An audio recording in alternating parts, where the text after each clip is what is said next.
video, we're going to discuss how to make a study schedule for final exams and how to structure your study time.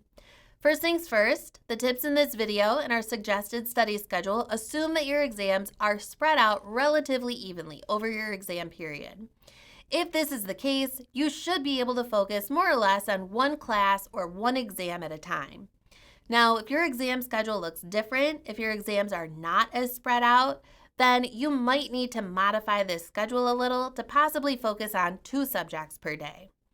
Before we dive into the tips for putting together your own study schedule, let's talk about some of the things that are included in the sample study schedule that you can find in the handout.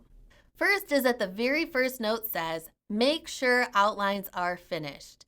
Ideally, you started your outlines early, worked on them throughout the semester, and they are done as you're heading into this study period right before your final exams. You will ideally be able to focus on memorization and practice exam questions during this period and not be rushing to finish your outlines. If you do need to finish your outlines though, then obviously you should do that during this study time, but assuming that your outlines are done, you should work on memorization for one class at a time. Start working on memorization and practice exams for whichever class has the first final exam. You should spend a couple days focusing on that class, and then you might want to start incorporating review and practice exam questions for the class that has the next final exam. You can see in this sample study schedule that the first exam is scheduled for the second Tuesday on this calendar, so we recommend studying for that exam the day before the exam so that the material is fresh in your mind. You should definitely take a small break after the exam, maybe get some lunch or a coffee, but you should get back to studying after the exam is over and you take that short break. Then turn your attention to the material for exam number 2. After exam number 2, you probably need another break, so if you need to take the afternoon off, that's perfectly fine.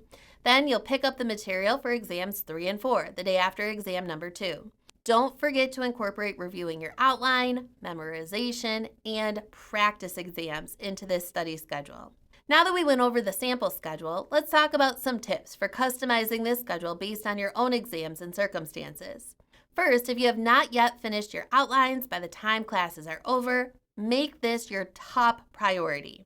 Once your outlines are done, which hopefully you'll be able to wrap up within the first couple days of this study period, you should then shift your attention to reviewing your outlines and working on memorization. You might not think you need to memorize, especially if you have an open book exam, but memorizing the material will allow you to write a more thorough answer to the exam, and it will set your exam answer apart from those students in your class who did not incorporate memorization into their study schedules.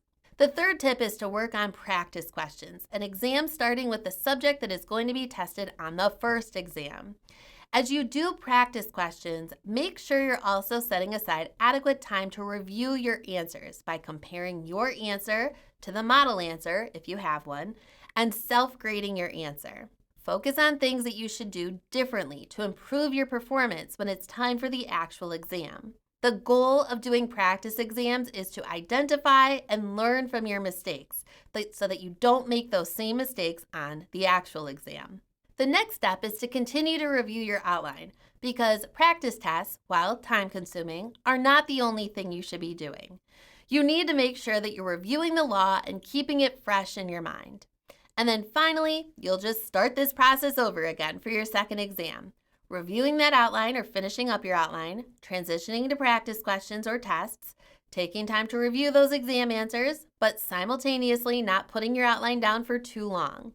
And you just keep repeating this process until you get through all of your final exams. When you have 3 or 4 final exams, it's easy to get to that last exam and just throw everything you know about studying effectively out the window. This is especially true if you're starting to feel a little burnt out. But try to give that final exam as much attention as you gave the first 1 or 2 or 3 by creating and sticking to a study schedule throughout the exam period.